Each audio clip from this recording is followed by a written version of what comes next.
Syekh Muhammad Arsyad Al-Banjari mendapat Lailatul Qadar.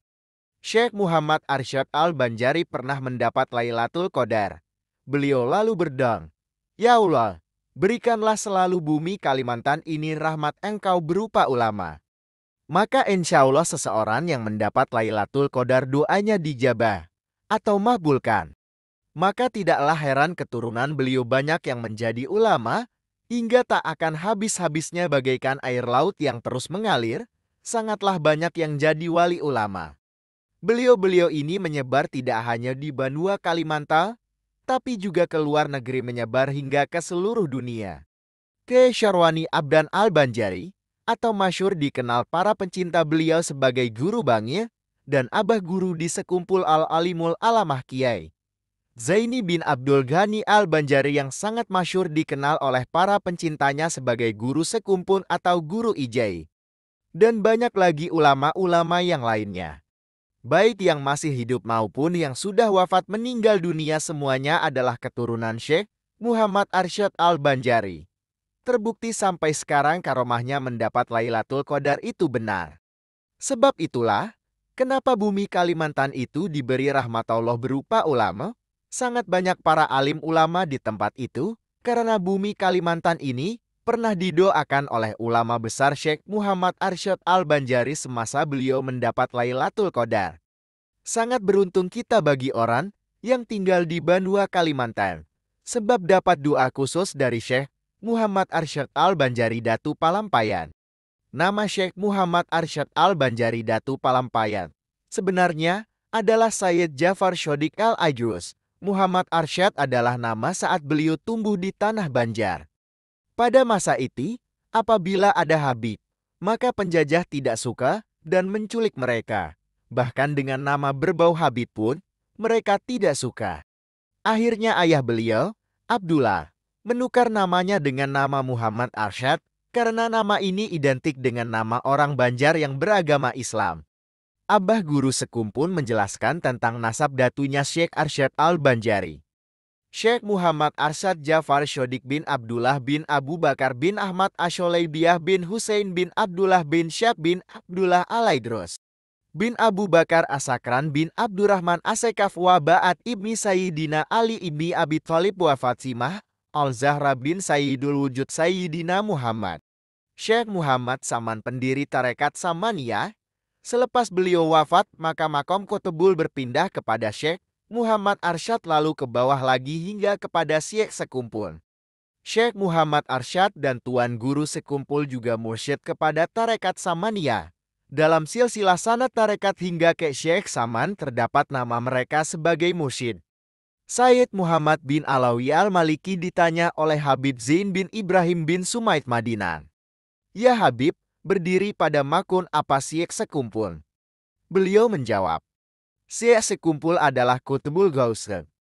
Habib Abu Bakar bin Hasan Al-Atros, murid awal Sayyid Muhammad Al-Maliki, mengatakan, Syekh Sekumpul adalah Qutbul Aulia.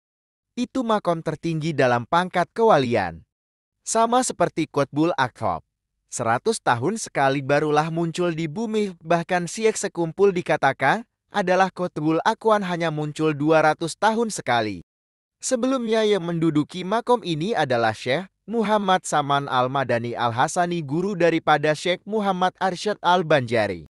Qutbul Ghaus bisa saja diduduki di setiap masa, tapi Aqtab dan Aqwan itu terbatas. Ada yang menyebut Syekh Sekumpul menduduki ketiga makom itu sekaligus, Ghaus, Aqtab, dan Aqwan. Qutbul Aqtab sebelum ini diduduki Al-Habib Ali bin Muhammad bin Husain Al-Habsyi, pengarang Maulid Simtud-Duror. Habib Abu Bakar punya ribuan murid di Makassar, sehingga datang perintah dari Hadroh Rasulullah untuk hijrah ke Banjar, tepatnya di Martapura, untuk mendampingi Syekh Sekumpul. Dan akhirnya beliau beberapa tahun tinggal di sana. Saat Syekh Sekumpul wafat, beliau hijrah ke Depok, Jawa Barat hingga sekarang. Pangkat dan kemuliaan dari Abah Guru Sekumpul. Dalam manakib Abah Guru Sekumpul yang dikarang oleh Guru Hudyari, bahwa Abah Guru menempati derajat wali kutub dan arif bila menjalani suluk selama 30 tahun.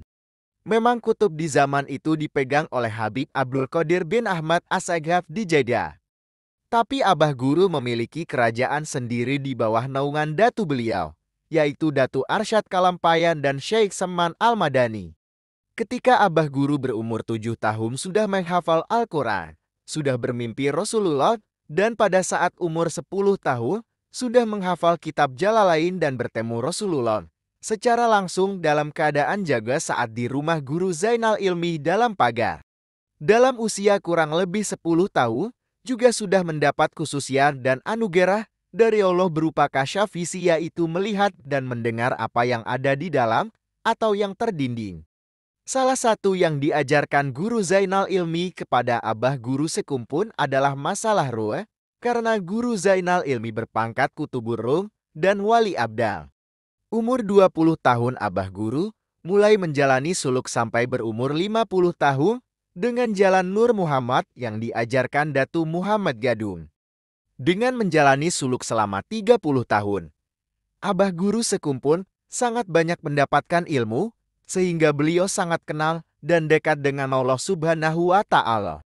Maka dari itu beliau bergelar Al-Arif Billah. Sebanyak 48 macam torikot dikuasai beliau dan semuanya wasyan atau bersambung ke Rasulullah, sama dengan torikot yang dikuasai Tuan Guru Syarani Arif. Salah satunya adalah THO Samaniyah. Guru Hodari juga menuliskan di manakib ini bahwa di belakang bahu Abah Guru ada tanda huruf mem, menandakan nama Muhammad yang artinya Khalifah Datu Arsyad Kalampayani, menandakan sama derajat wali kutub dengan datu beliau. Ini sebahagian manakib Abah Guru sekumpul yang dikarang oleh Guru Hodari Al-Banjari yang manakibnya berbahasa Arab. Subhanallah.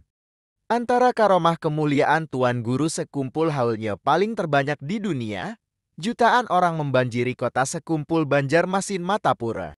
Haul Wali Kutub Syekh Muhammad Zaini bin Abdul Ghani yang diberi gelaran Tuan Guru sekumpul atau Tuan Guru Ijai.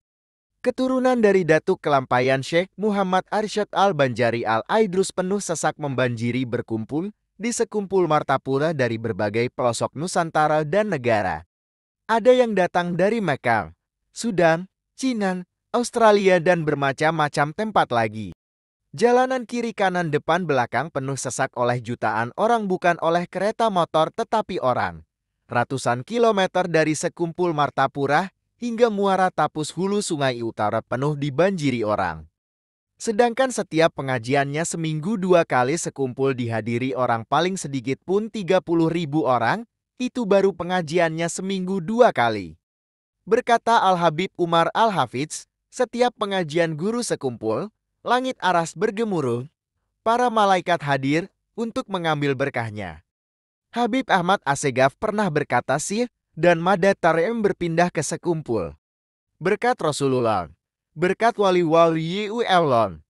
Mudah-mudahan kita semua mendapat rahmatnya, bisa berhadir di haulan Abah Guru sekumpul ke-15.